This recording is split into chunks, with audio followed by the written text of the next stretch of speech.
welcome back to my film and TV channel. Hope you're all stay safe and well. This is one that's been looking forward to by a lot of people. It's a directorial debut of a young lady who's been involved in films for quite a long time. But we're going to look at something that's called Blink Twice today. It's a 15 certificate, 102 minutes. And I'm doing this review on the 25th of August 2024. And it's a psychological thriller directed by, Zoe Kravitz in her directorial debut. She's got a wide range, a very eclectic mix of films she's appeared in and been involved in over the years. This is from a script she co-wrote with E.T. Feigenbaum. So, if you like E.T. Feigenbaum, phone home. He won't phone home, will he? That's for sure. The film stars, my apologies, Naomi Ackie in the main role. Yeah, I sort of like her. Sometimes I do, sometimes I don't. Channing Tatum, I quite like him. I would say I quite like her then, but I quite like him as well. Christian Slater, bit of a lesser role in this. Simon Rex, Adria Arjona, Haley Joel Osment, some great actors here. Kyle MacLachlan, Gina Davis, Alia Shawkat. I mean, the talent's probably better than the roles they're given in this. So I was a bit disappointed with the build-up of the characters and how they're portrayed on the film. You just don't get to see that much about them. This was released on the 23rd of August, so I watched it a couple of days later, by Amazon MGM Studios through the Metro Goldwyn Mayer banner, of course.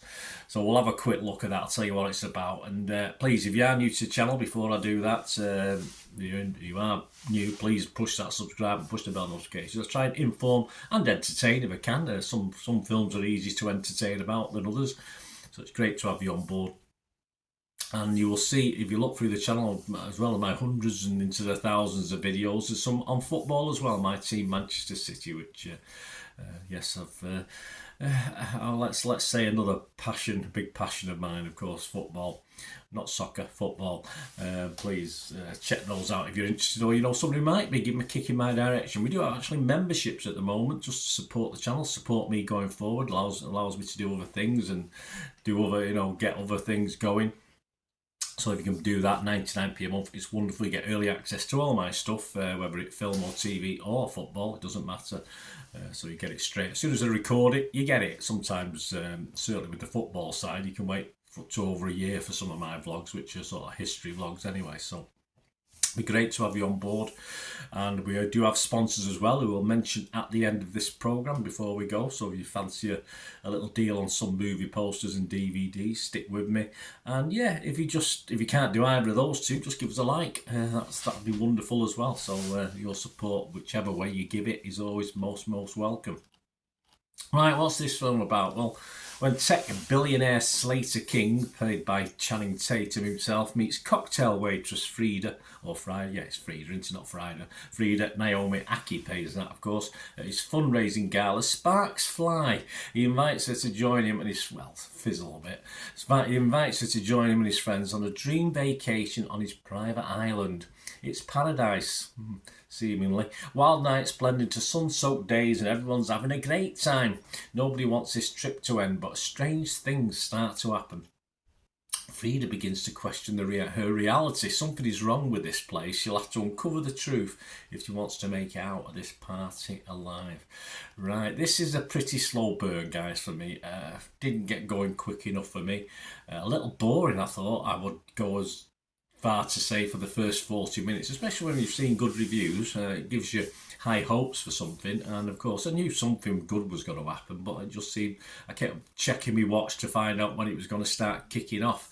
And then we do get on 45 minutes a bit of a drip of oddities, which is fine. Naomi Ackie, as I said, she's an interesting watch to me. I'm not overly convinced by her. Sometimes I think she does a great job. Other times I'm not overly impressed. But generally, all the other characters, despite 3 or 4 very well-known names, left with a little nondescript. I wouldn't mind knowing a little bit more about them, but rather than just being spoilt rich people, which is what they were, which I wouldn't like anyway. So if murder is afoot, I wouldn't mind them all getting murdered off at some stage, but of course it didn't quite pan out like that. You wanted for things to start happening, and by the time something did, at least I cared about Akkie's character to some extent. I'll say I wasn't totally convinced. And it is an okay last 30 minutes, 40 minutes, or as the revelations come and it becomes very, very disturbing. You can see what's been going on, although it's not exactly rocket science from early doors. The style of the film, from the new name, Zoe, of course, is not new. She's taken inspiration from other filmmakers who perhaps have earned that 30, 45 minutes where nothing really happens, you know, and this lady hasn't earned that time yet, I don't think. But if you look at films like Midsummer, which The Menu, Get Out, I mean, these are all immediate comparisons to this one. And for me, perhaps only Midsummer left me feeling a little unfulfilled as this did. It was a similar feel to me, Midsummer, as this one. But I did enjoy The Menu and Get Out. I thought they were far better. Although both slow burning away. Certainly Get Out was very slow burning, wasn't it? But just something about it was a bit more interesting. Is a good last 30, 40 minutes good enough to pull it through? Well, possibly. I wanted to care about the characters a little more and their situation, whether a dislike or a hatred or like them. And I didn't really. So much of the first half of the film I felt could have built a bit more character development and was a bit wasted. And to be honest with you, the very last scene of the film, again, I'm not going to give you any spoiler alerts away on here. I wasn't 100% happy with that either. It's an ending, but I wasn't overly impressed. And it will be a film, sadly, I will forget fairly quickly. Simple as that. A bit like Midsummer, which a lot of people raved about. I just didn't do it for me. Ratings, yeah, I'd have to be fresh. So I couldn't be totally rotten on Rotten Tomatoes. I've only got two options, haven't I? I'd have to be fresh, but I would be mixed on Metacritic. I can't be positive and totally negative about this one. And I will give it a watchable score just for that last 30 minutes, but it's a bit overhyped, this guy. So don't, if you go into it with lower expectations, you might like it a little bit more. I went into this with quite high expectations from what I'd seen, so I was reasonably disappointed. What are other people thinking? Well, generally positive. Rotten Tomatoes, 146 critics, 115 were fresh, just 31 rotten, so still a fair chunk. 6.9 out of 10, so that's not bad, is it? The consensus of the website, a bold and memorable debut that thrusts Zoe Kravitz into the turf of directors to watch. Blink Twice is a live wire of the film, yeah. She's not on my list just yet, I must admit, but I suppose it's okay for a beginning. Metacritic, based on 42 critics, 26 were positive, 12 were mixed, and just 4 negative, so again, still good, 66 out of 100. Total films, Leela Latif, give it 100. Nothing ever is worth 100, Leela. Well, perhaps one or two things might be. Zoe Kravitz makes a phenomenal debut, she says, as director with this heightened, gripping thriller. Wasn't that gripping. Sophie Butcher from Empire magazine, still infused. She gave it 8. She said, a seriously effective, incisive thriller which establishes Zoe Kravitz as a bold directorial talent and shows you a side of Channing Tatum that you've never seen before. I think I had, to be honest with you, but yeah, but Sophie liked it as well. Rotten Tomatoes audience, yeah, they were okay, 3.7 out of 5. That's pretty good, isn't it? 69% positivity. Metacritic users 6.2 out of 10, although I was on about 20 or 30 of those have bothered to leave a review. And finally, we always have a look at Internet Movie Database, don't we? 3.8k, so 3,800 scores and reviews. And it's getting a 7 out of 10. I can't see that increasing or decreasing too much. I think this will hover around the 6.5, 7 out of 10 mark now on Internet Movie Database.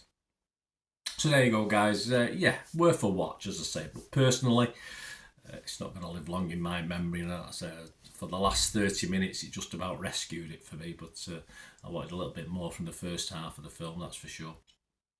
Let me know what you think. And I did mention sponsors, didn't I? My thanks to Piat6505. They do have a little eBay shop at the moment. If you follow the link in the description below, copy and paste it, you go straight to the shop. I think about 600 items on there at the moment, but they're trying to increase it gradually. Other things, it's not a full-time venture for these people, so hopefully eventually go up well over 1,000, 1,500, stuff like that. But it's mainly movie posters. I do have them in the background here most times. These are from the same source, from the 1990s and 2000s, and they do have rare DVDs as well, a lot of foreign language ones, a lot of classic Hollywood films that you just can't really get anymore in this country. Very hard to get hold of the DVDs for them. So yeah, go along to the shop, guys. If you do fancy anything on there, they make great gifts, of course. If you buy it, treat yourself even.